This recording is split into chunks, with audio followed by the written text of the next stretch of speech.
The woman is shocked by what she discovers. Her husband is seen on the street with another woman. She cannot believe he has betrayed her. She watches their intimate and flirtatious behavior, yet she chooses not to expose them on the spot. After Nick returns home, Katie brings up the idea of having a child. She tries to save their marriage before it falls apart, but Nick seems extremely impatient. Faced with his wife's constant pressure, he suddenly throws Katie hard onto the floor. Katie stares at the man in front of her, as if he were a complete stranger. The husband who once swore to protect her forever is no longer the same man. Katie finally lets go of every last illusion. As night falls, Katie decides to take revenge on the man who betrayed her. The next day, after her husband drives away, she turns the living room upside down, then draws blood from her own body and splatters it around the house. She pours the remaining blood onto the floor, then wipes it away. Next, she finds a blunt object, covers it with her blood, and throws it into the fireplace to burn. Finally, Katie grabs a large stone and jumps into the lake without hesitation. Meanwhile, Nick is still at his sister's bar. When a neighbor calls him and he rushes home, he finds the front door unlocked.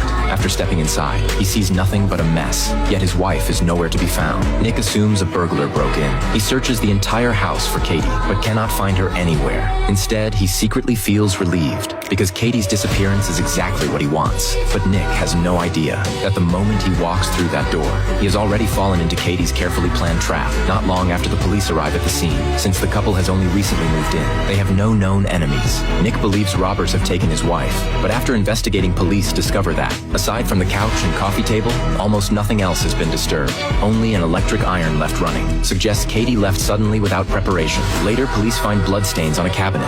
Other than that, nothing else seems unusual. The police then bring Nick to the station and collect his fingerprints and DNA. But when officers ask about Katie, Nick gives vague answers. He cannot even correctly recall his wife's birthday. That immediately raises suspicion. Since the house has been classified as a possible crime scene, Nick is no longer allowed to live there and must stay at his sister's house instead. Just one day later, the investigation takes a major turn. Police realize the blood on the cabinet does not look like natural blood spatter because the location is far too distant from the stove.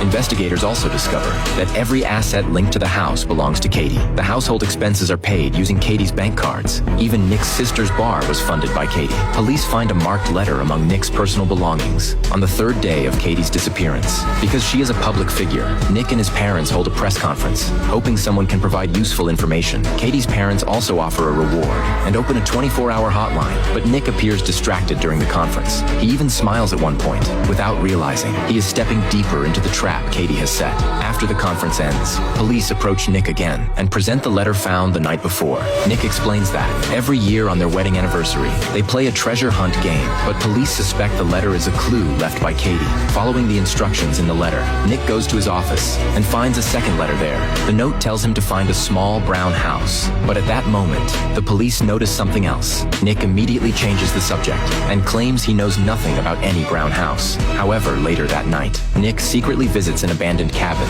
The alarm sounds the moment he opens the door. The security company calls right away, and Nick claims he entered the wrong passcode. Inside the cabin, he finds a third clue letter, but before he can read it, the female detective suddenly walks in. Nick quickly slips the letter into his pocket, clearly trying to hide the clue. He explains that the cabin belongs to his father, and since his father moved into a nursing home, he checks on the place once every week. The detective presses further and asks if this is the brown house in the letter. Nick flatly denies it, insisting that it is clearly a blue cabin. Although the police remain suspicious, without solid evidence, they have no choice but to let him go. After walking away, Nick finally takes out the third letter. In the note, Katie says she has decided to teach him a lesson and hides his 5th anniversary gift.